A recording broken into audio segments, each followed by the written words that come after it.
Hi. Okay, it has started. Okay. Sometimes I can't tell. So today is Wednesday morning, April 25th, and the theme is Prepare the Mind. So I'm going to read from I Come as a Brother. You choose things because of habitual patterns. Habituated patterns are not going to feel very comfortable in the next few years as you grow and you mature and as you grow spiritually. They're going to be pounded upon relentlessly. You have asked to come to the earth plane at a time when transformation is possible. Transformation is possible, and it isn't always going to feel good. But either you are a warrior or you are not. You picked this time to return, so you are ready at some level to face these patterns. Ask your environment and the people in it. You do not live in a closed universe. You constantly mirror the truth back to you. Listen to your children, those who dare, children who have the capacity to speak truth without sweetness. They speak it and you hope it's not true, but that does not mean that you have to believe every negative thing that comes at you. If you consistently hear the same message in one form or another, please pay attention. If you really want to be a warrior, actively start looking for it by saying, "Today I will be so open that I will hear the messages without my shadow again and again because I want to know." So you move with the world, not with hiding your head in your hands, but with your arms open. When you make the choice to hear about your shadow, it will not be so painful. When you choose to hear something about yourself that you do not like, it does not hurt nearly as much as when you are defending yourself against it. Standing there boldly, ready to listen because of your own need to be whole, is much different from sticking your chin out and just taking it. When you are defending yourself, you shut down so the information barely trickles in. When a message about your shadow comes in, the first thing you say is, "Let's go out." But the information will come. It must, because you are calling it in for your own wholeness. I really like that. You know, I worked in a lot of jobs where there's always one person that it's never their fault. Not my fault. I didn't do that. Such and such did this. The customer did this. I did this because somebody did that.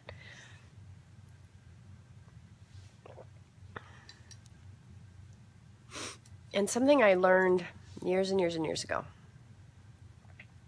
is I'll stand there and I'll take it.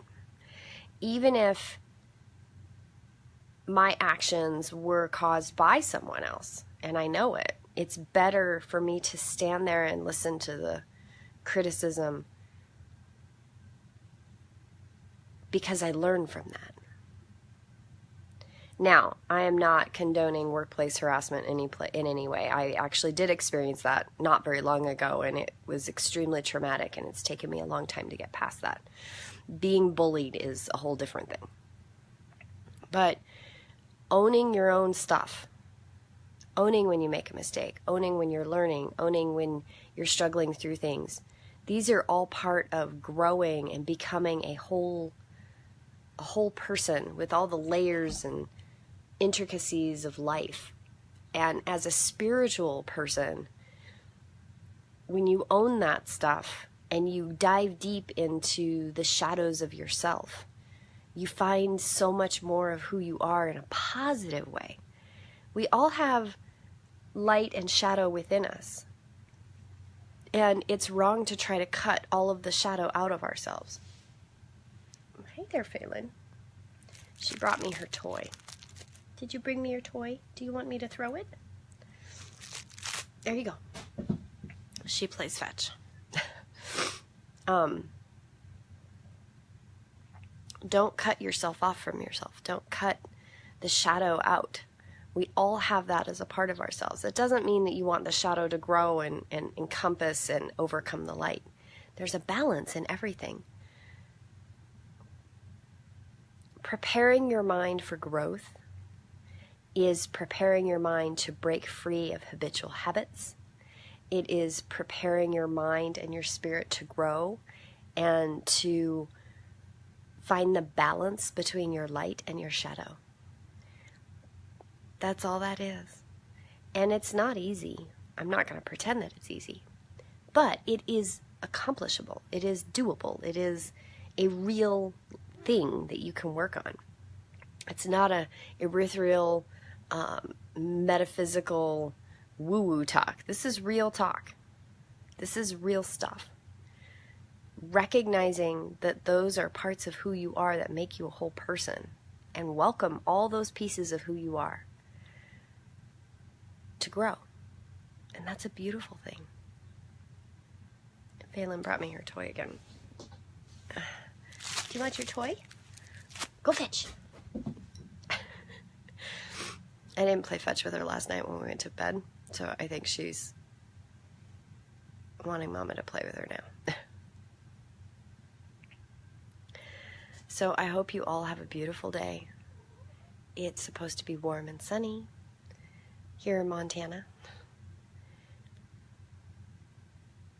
We all have lessons and things to learn, and some days are easier than others. Have a beautiful day. Take some time, disconnect from your phone, your computer, your television, your game console, your iPod, all of it. Really disconnect. Go outside and have a walk. I did a walk this morning. It was really cold. It's that time of the year where we have warm days and then we have really cold days, and then I wake up and there's ice on my windshield. Today was an ice on my windshield. I still haven't gone out and defrosted it, but it was really cold this morning. It took me probably a good half mile to warm up. But take your walk without your iPod. Take your walk without your phone or your distractions. Listen to the birds as they wake up. Listen to the earth. We are part of her, and she is part of us. It's an ecosystem. We rely on one another, and we have damaged her way too long. And we have not been conscientious of our Mother Earth.